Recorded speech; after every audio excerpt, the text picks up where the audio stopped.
Guys, अगर आपने हमारे सोलर सिस्टम के प्लैनेट्स को बड़े ध्यान से देखा है तो आपने जुपिटर के ऊपर ये लाल धब्बा जरूर देखा होगा। पर मेरा सवाल यह है कि आखिर ये लाल धब्बा है क्या?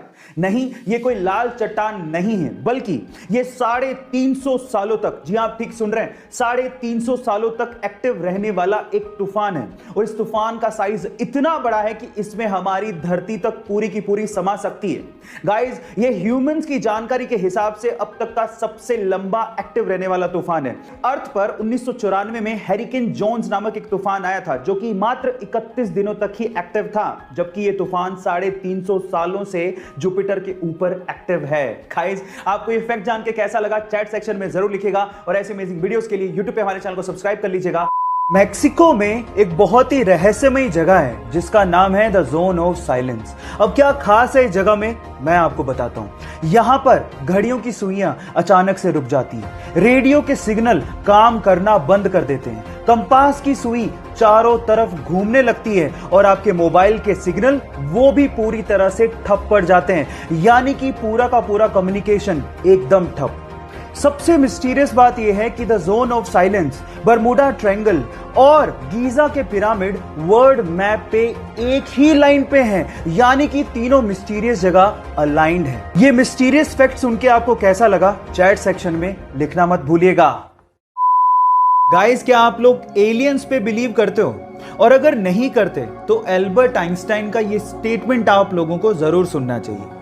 एल्बर्ट आइंस्टाइन ने एक बार ये कहा था कि अगर आप लोग ये मानते हो कि एलियंस एग्जिस्ट नहीं करते, ये वैसा ही है जैसा कि एक समंदर में से एक चम्मच पानी निकालना और फिर उसको देखते हुए बोलना कि इसमें कोई शार्क या व्हेल तो नहीं है। इसका मतलब समंदर में भी शार्क या व्हेल नहीं होगी। कितना ठग लाइफ स्टेटमेंट दिया था आइंस्टाइन ने।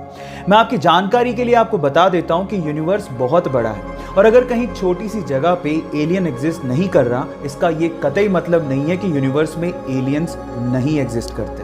खैर, आजकल तो सब लोग इस पे बिलीव करते हैं क्योंकि टेक्नोलॉजी बहुत ज़्यादा वास्ट हो गई है, लेकिन आइंस्टाइन का ये स्टेटमेंट तब आया था जब टेक्नोलॉजी इतनी डेवलप्ड नहीं थी। आपको ये फैक्ट जान के कैसा लगा चैट सेक्शन में लिखना मत भूलिएगा। 14 मार्च इतिहास का सबसे रहस्यमय डेट है। अब ऐसा क्यों?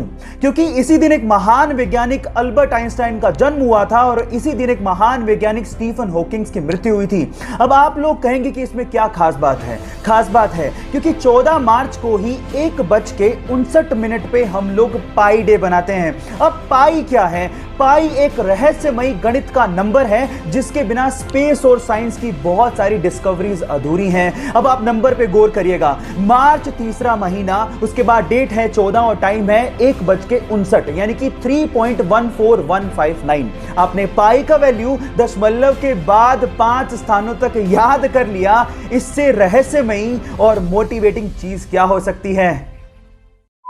महज 21 साल का था तो डॉक्टर्स ने उसे कहा कि उसे मोटर न्यूरॉन जैसी खतरनाक लाइलाज बीमारी है। इस बीमारी की वजह से इंसान का उसकी मांसपेशियों से कंट्रोल खत्म होने लगता है, धीरे धीरे वो अपंग हो जाता है और फाइनली उसकी मृत्यु हो जाती है। डॉक्टर्स ने उसे कहा कि वो 2 साल से ज्यादा तक जिंदा ही नहीं रह सकता, लेकिन फिर भी अपनी जीने की इच्छा शक्ति की बदौलत उसने मृत्यु को हरा दिया। वो अपंग जरूर हुआ लेकिन 50 साल तक जिया।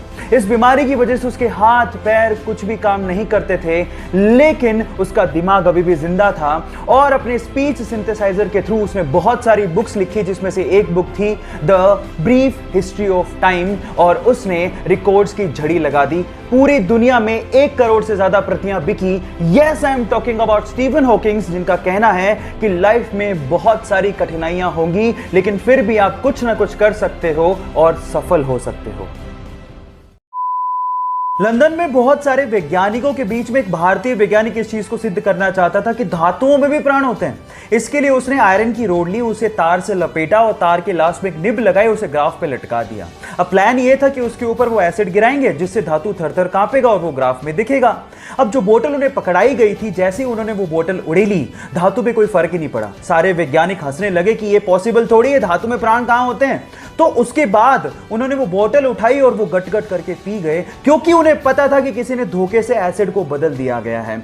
बाद में पियोन ने माफी मांगी और उन्हें ओरिजिनल एसिड की बोतल दी गई और बाद में उन्होंने वो एसिड धातु पे गिराया और वो सारा प्रभाव ग्राफ पे दिखा और ये सिद्ध हो गया कि धातु में भी प्राण होता है। जी हां, मैं बात कर रहा हूं जगदीश चंद्र बसु की और ये बात है 1911 की। बात अजीब है लेकिन सच है।